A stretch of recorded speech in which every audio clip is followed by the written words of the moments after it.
The day Stella posted a picture with a Lamborghini on Banana Island, nobody knew she had stolen the car keys from Ivali. She didn't rent it. She didn't borrow it. She stole it for 30 minutes, took her pictures, and returned it before anyone noticed.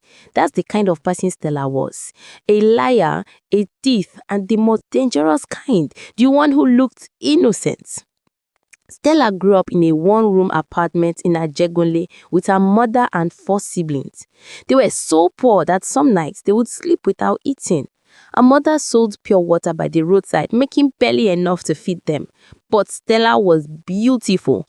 The kind of beautiful that made people stop and stare. Light skin, long legs, a smile that could make you forget your name. And she knew it.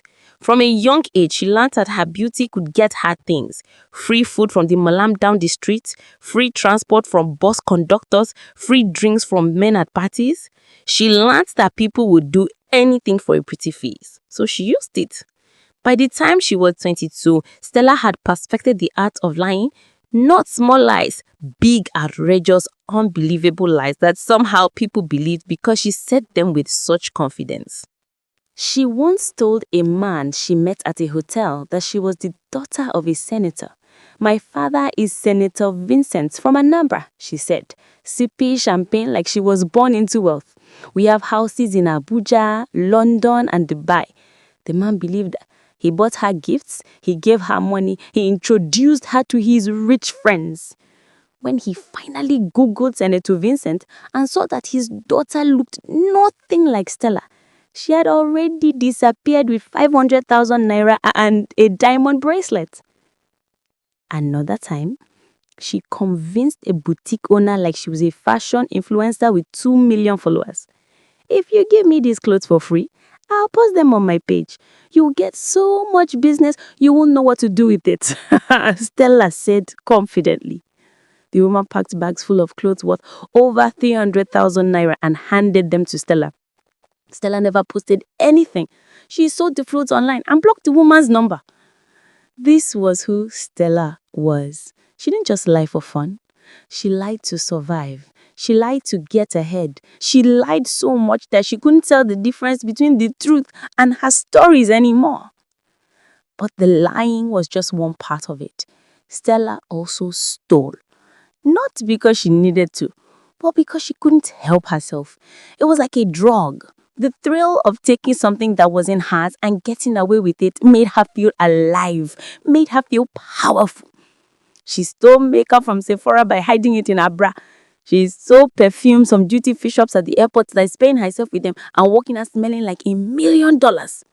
She stole jewelry from her friends' houses when they invited her over. One of her friends invited her for a sleepover. In the middle of the night, while Bepe was asleep, Stella went through her jewelry box and took a gold necklace and 2 rings. The next morning, when Bepe noticed they were missing, Stella helped her search for them. "Maybe your housemate took them," Stella suggested, her face full of fake concern. "You know how these girls are. You can't trust anyone these days."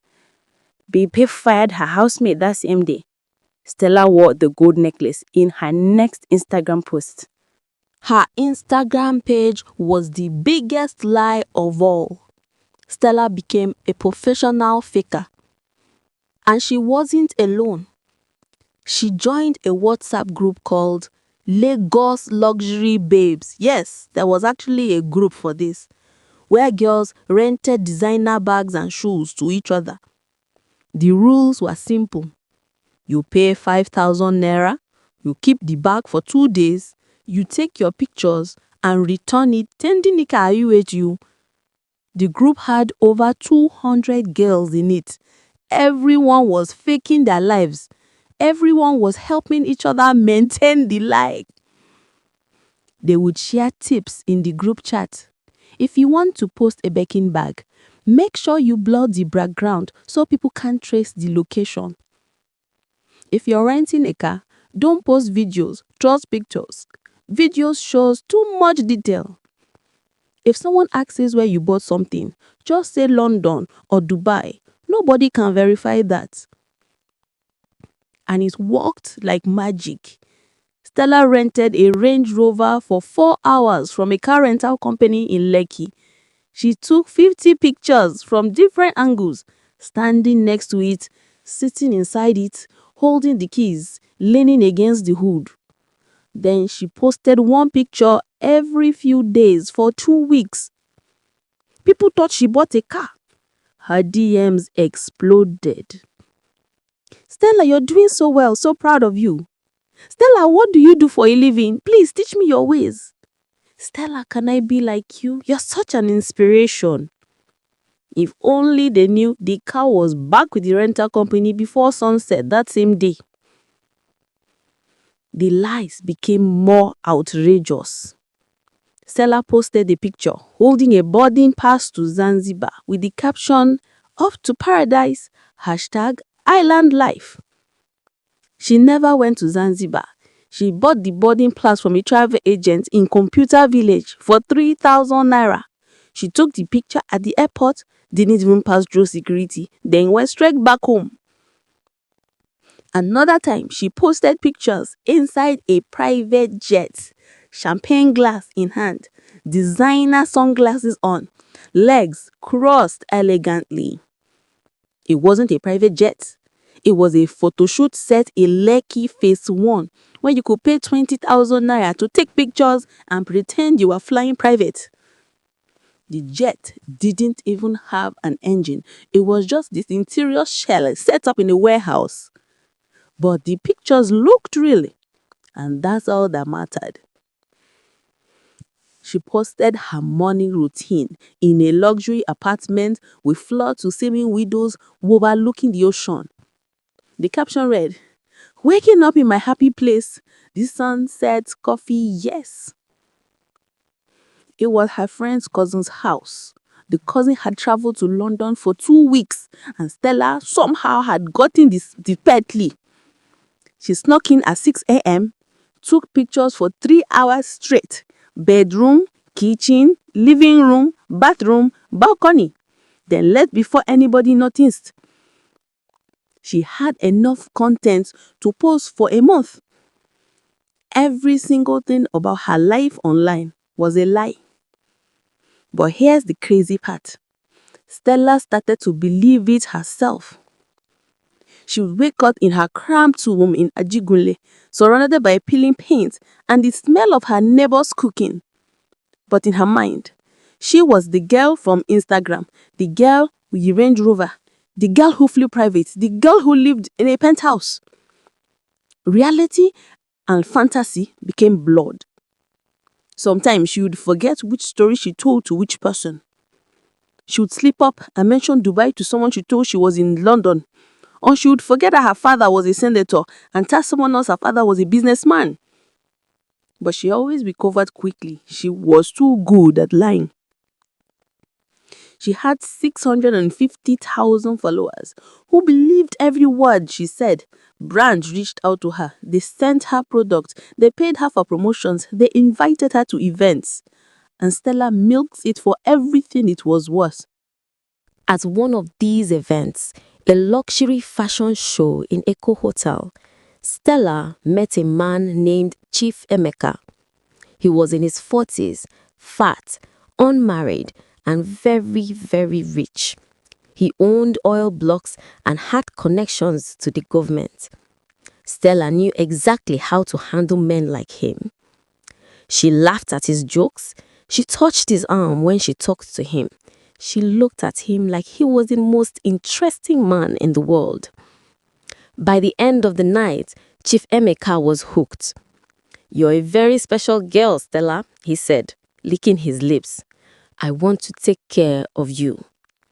And he did. He rented an apartment for her in Lekki Phase 1, a 3-bedroom flat with a view of the lagoon.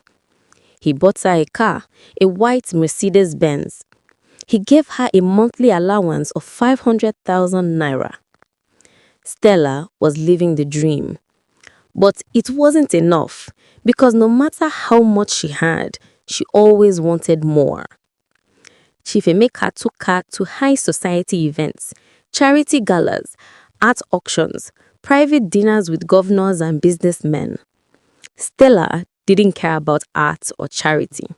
She cared about what she could take from these places. At one event, she stole a vintage watch from a man's coat pocket while he was busy talking. Worth 2 million naira. She sold it online the next day. At another event, she stole a pair of diamond earrings from the host's bedroom while pretending to use the bathroom. Nobody suspected her. She was too pretty, too charming, too sweet. "Oh my God, someone's earrings are missing? That's terrible. Who would do such a thing?" she would say, her eyes wide with fake shock. And people would comfort her, never realizing she was a thief. Then came the auction that changed everything.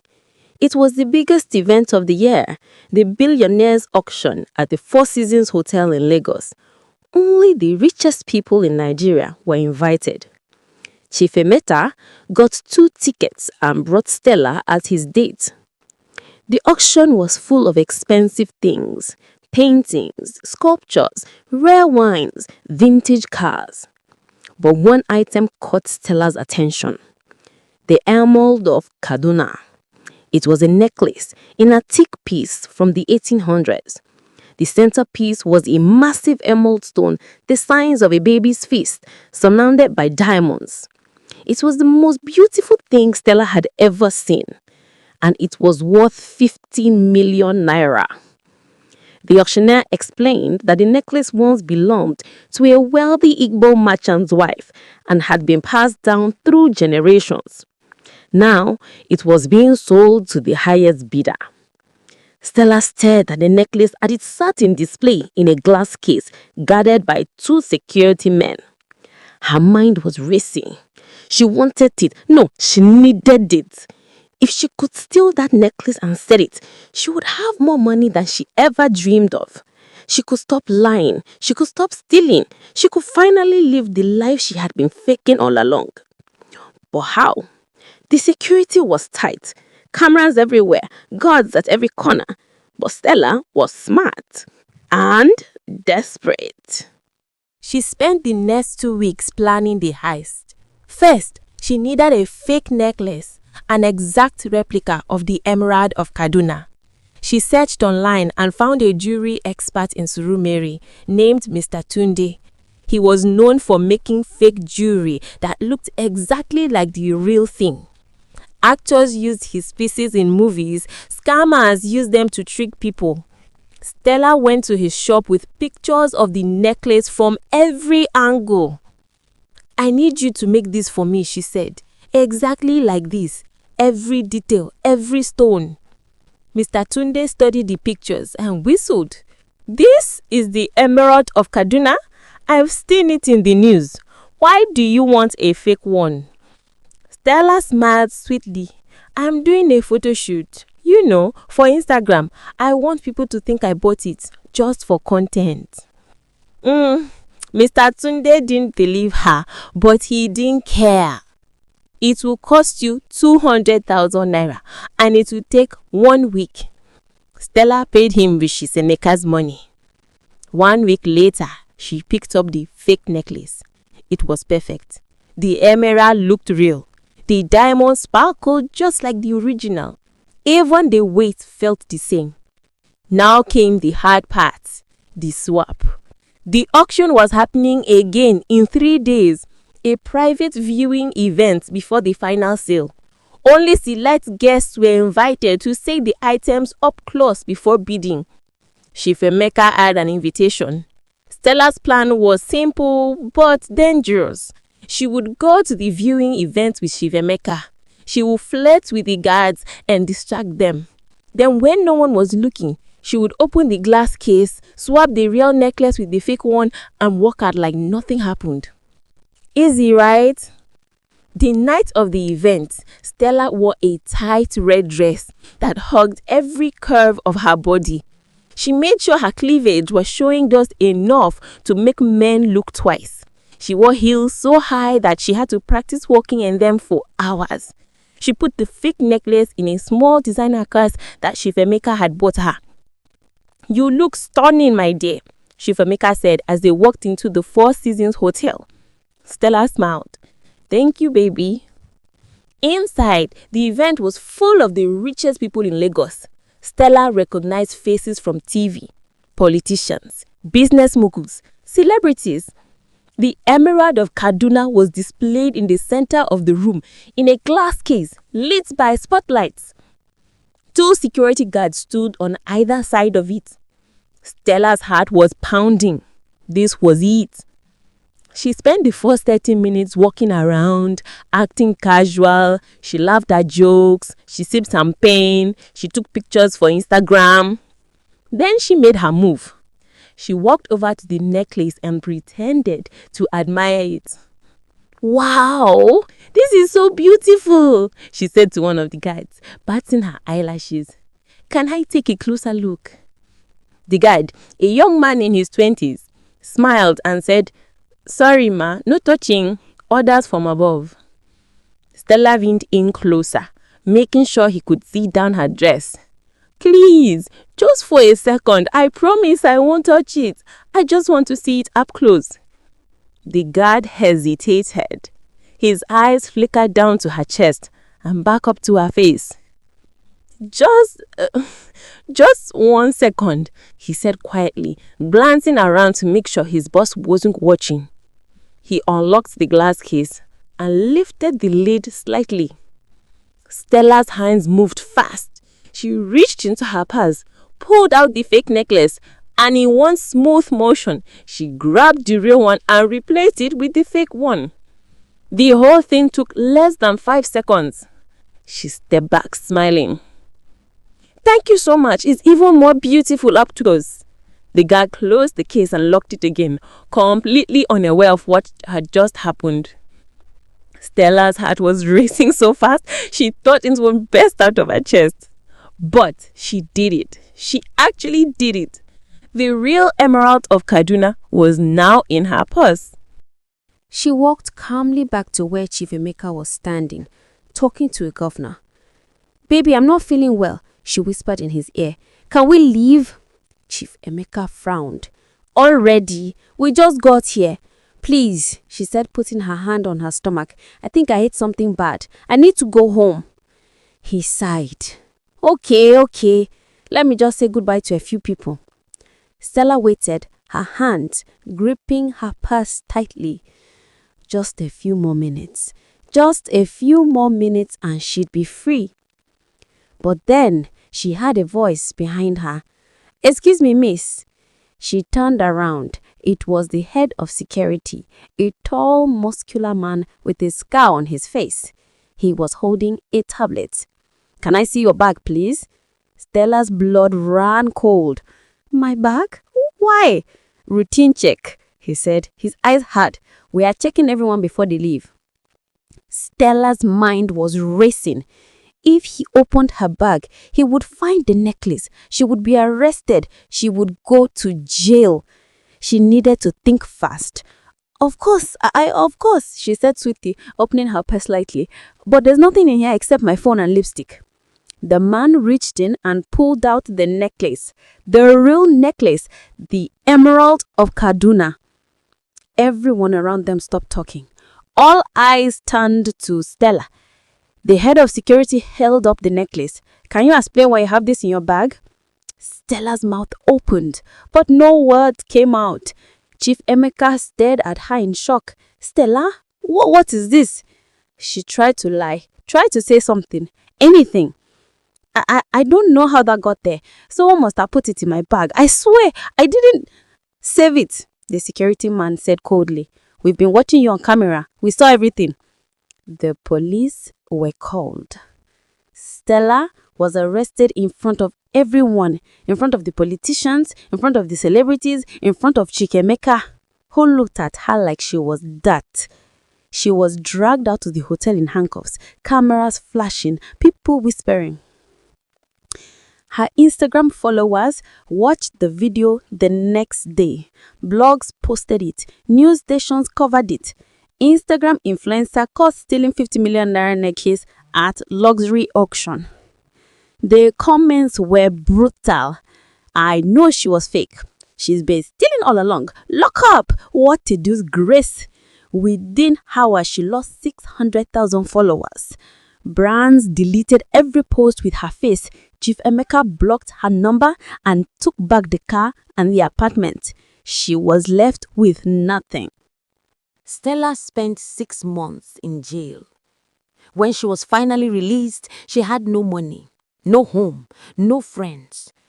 Her mother refused to speak to her. Her siblings were ashamed of her. She moved back to Ajegunle, to the same one-room apartment she had run away from. She got a job washing plates at a local restaurant for 500 naira a day. No more designer bags, no more luxury cars, no more lies. Just Stella, broken, humiliated, alone. One evening, as she was washing dishes, the restaurant owner, Mama Ngozi, sat down beside her. "You were that girl, weren't you? The one from Instagram." Stella's hands froze in the soapy water. She didn't answer. "I saw what happened though. Everyone did. But you know what? People make mistakes, big ones, small ones. What matters is what you do after." Stella looked up, tears in her eyes. "I don't even know who I am anymore." Mama Ngozi smiled sadly. "Then maybe it's time to find out." It took years, but slowly Stella rebuilt her life. Not with lies, not with stealing, but with honesty and hard work. She went back to school, she learned a trade, she became a makeup artist. A real one this time, not a fake influencer. She started a small Instagram page again. No fake designer bags, no rented cars.